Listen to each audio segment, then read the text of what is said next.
Hello everybody, my name is Abel Castaneda, and today I'll be speaking about texting while driving and distracted drivers.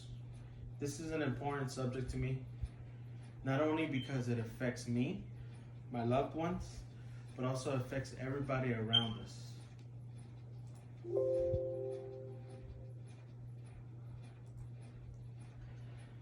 So here are a couple pictures of some of the people in my life who I love, who are important to me. My wife, my parents, my brother and his family, my sister, and last but not least, my children. These are the people who I want to spend most of my time with, who I want to keep creating memories with, and hopefully grow old with. Now, I ask you to replace those pictures with people who you love.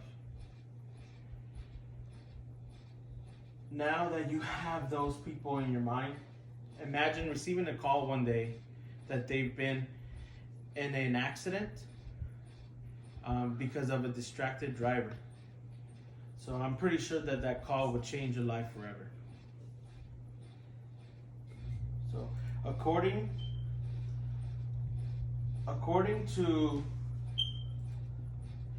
to the United States Department of Transportation, in 2018 alone, 2,841 lives were lost to distracted drivers.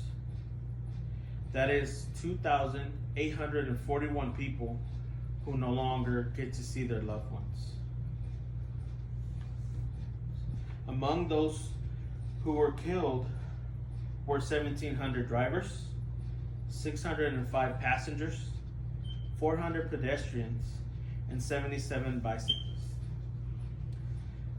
Again, like I said, this affects everyone around us, not just the drivers. And there was also a total of 400,000 injuries caused by car accidents because of distracted drivers. So what is a distracted driver or distracted driving? It is talking or texting on the phone while driving, eating or drinking while driving, talking to others in the vehicle while driving, simply as messing with your stereo while driving. Anything that takes your attention away from the road is distracted driving. These facts shows us that texting and driving is a life-threatening norm, no matter how good of a driver you think you are. The Children's Hospital of Philadelphia Research Institute tells us that cell phone use behind the wheel reduces the amount of brain activity associated with driving by 37%. People who are frequently texting while driving are more than likely not wearing a seatbelt and are more than likely drink while driving. Small mistakes like this leads to bigger mistakes that could cause more harm.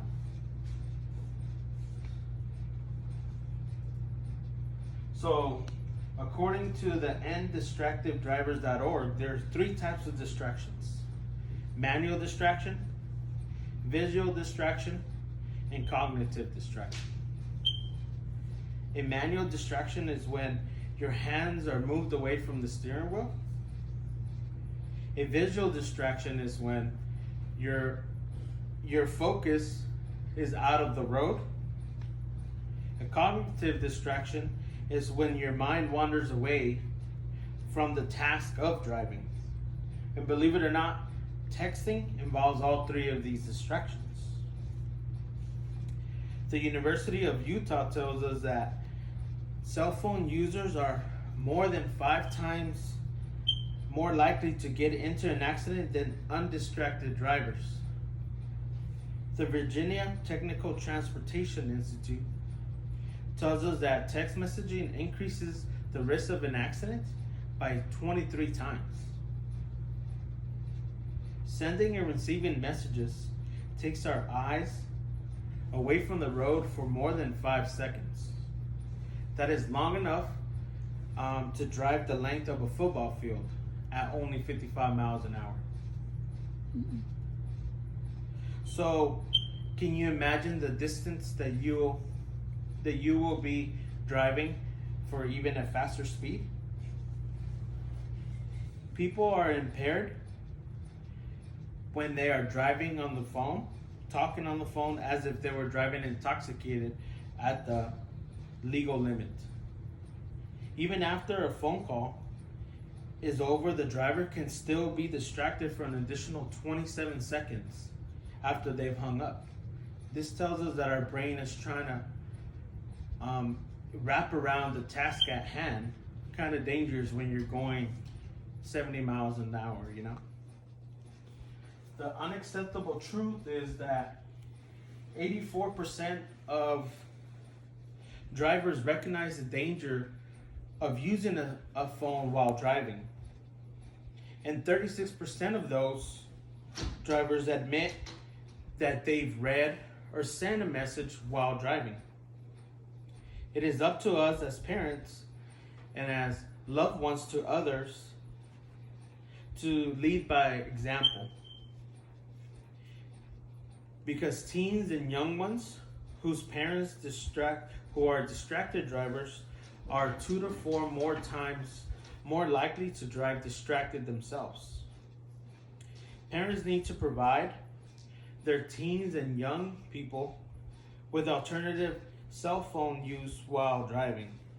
For example, complete any call or text before starting the vehicle.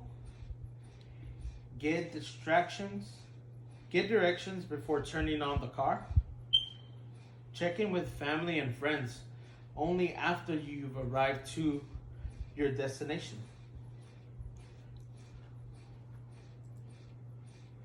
So again, here's the picture of the people who I love. Don't only do it for them, do it for your family and the family of those around you, whom I'm sure you would like to create more memories with and grow old with. Thank you.